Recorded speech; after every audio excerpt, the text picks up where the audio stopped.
What is love? Tough question. My Liverpool, lovely Liverpool. Why don't you behave like... To me, well, love is everything. Yeah. Love makes the world go round. The constant need and wanting to be with someone. See them at the worst and you still think, yeah, I don't mind it. The two of you feel you're no longer you. The two of you are one. One of them things, you know. You love someone, you're going to love them, aren't you?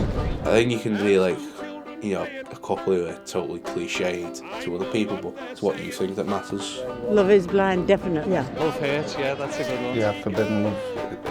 It sounds a bit dodgy. Cliches are only cliches if you let them exist, I think.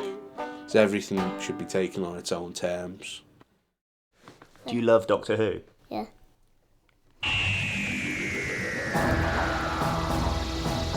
The Merseyside local group has been around for almost as long as I have. The first recorded meeting was in something like 1978. We've got members who have been around, you know, basically forever. The idea is, you know, we get together first Saturday of the month in the world famous Jacaranda pub.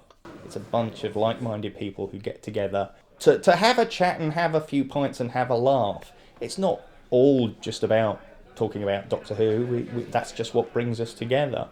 If you wanted to watch old Doctor Who, it was either buying them or, if you got into the fan circuit, then pirate copies.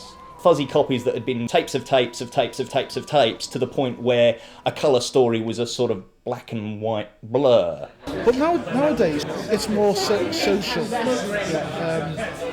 I mean, there's a Doctor Who on the background. Everybody's just socialising. We've got a true mix. You've got your fans who are the true obsessives who'll buy everything, and then the other end of the spectrum where you've got people who like the show and they like to hang out with other Doctor Who fans, but it's not so important to them, and you've got all the shades in between. I guess that's the attraction. We're there to cater for anybody who is interested. The easy way of keeping in touch, because all three of us are pretty lazy, so... Yeah. You know, we're men, we're not very good at being friends. I wouldn't see Paul otherwise, and you know, Paul's a good mate. He's a busy man, he's got a wife and family, we know this is a window in his schedule, so it's easy to find him in.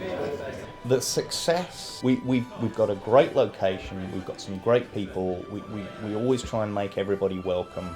Do you want to be the Doctor or the Master? Different. Whoever you are, whatever you do, whatever you look like, we are completely all-inclusive. You like Doctor Who, don't you? Yeah.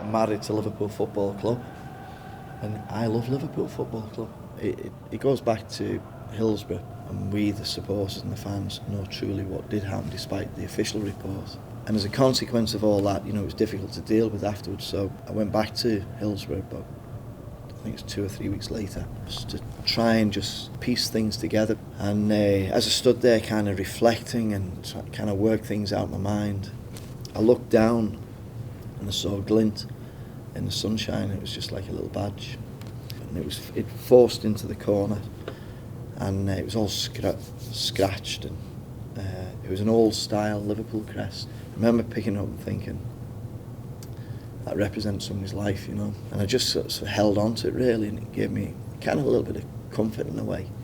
Try to fix, you know, pin to it and wear it in the hope that that person that wore it survived. I just kind of started adding a badge each time I went to the game after that. There it is, the cathedral. Football it's all about hope, isn't it? Every time you go to a game, it's all about I hope we win, I hope we get 3 points, I hope we get through to the next round of the cup. And that it gives you hope, you know, when you see your team play well.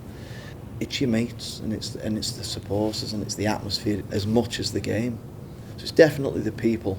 Okay, they'll whinge and they'll moan, but you'd often whinge and moan about your loved ones, your family, but you still love them to death, and you still love your football club to death, even if they're not performing. And I don't care whether you're playing Burnley or Barcelona, it's the same feeling for me. I always get that rush. That's the best feeling you'll ever have in your life. But just generally the fans, the banter, the crack, it's just amazing. And once it gets into your blood, you're hooked for life. Well, the Bible itself, I don't think you can say that it has a position on homosexuality, because it was written by lots of different people. So some people are putting a very modern concept back into texts that were written thousands of years ago where the concept didn't exist. There are groups that exist still to this day that actually teach that homosexuality is a mental illness and that you can be cured. Something I would never recommend anybody go through, because it is deeply, deeply destructive. And people say to us, well, why do you stay within a tradition that will exclude you? And we do struggle with that sometimes, don't we? But we've both chosen to come back. Having walked away, we both come back as adults because we believe that it doesn't have to be this way. Because the church is what it is, people have high expectations of it, and rightly so. But like any other institution, any government or public body, it is made of people who are flawed. So I've had to get to a point where I've had to try and let go, stop expecting the church to be perfect, and accept that I'm actually not worshipping the church. We believe in a God who's over and above all of it. Sometimes you do, well, what if these people were right and what we're doing is wrong? Getting engaged is a big step, and once we'd done it, no regrets whatsoever. But that did cause me to have some concern. I'd have to ask the question and work it through in my head before I could be confident and comfortable with it. And the only reason it's not called marriage in this country is because of the Church of England, which has objected. Because of our faith, we would like to have some form of church service. We will find a way. It's not something that's accepted in most churches. We've got love, joy, patience, kindness, good. That's what's coming out of this. So why is this wrong? This can't be wrong. It was almost instant with Jo. We hit it off straight away. We were absolutely meant for each other. She was straight away my dog. In the house, she's basically my pet dog. You see her here at the moment. She's flat on her back, waiting for somebody to scratch her tummy. But get the harness on her and she's like a different dog. She watches out for obstacles and she decides the safest way to guide me around. People will say to me, how did you manage with the bit of pavement that was up on the way into work? And I said, well, I don't know. Because obviously Jo has guided me around it. They're really like people, they're all different. Although, some people would think it's a dog, they're all the same. But they're not. They become such a close companion. There's no getting away from them, there's no privacy,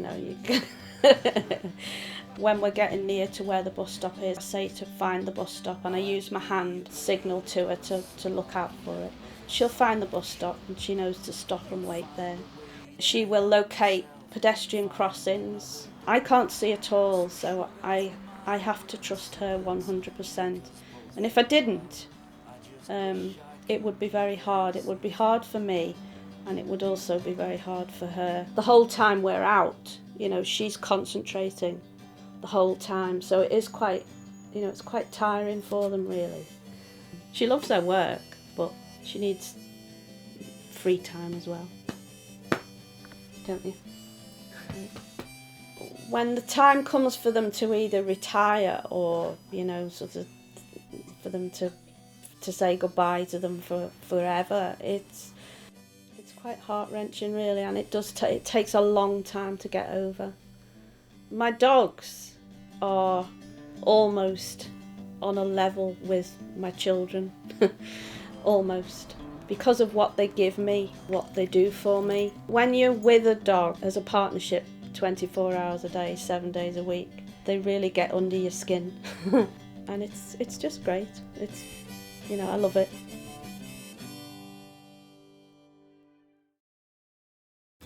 You can find a partner on your age, as we feel, then you will be very happy.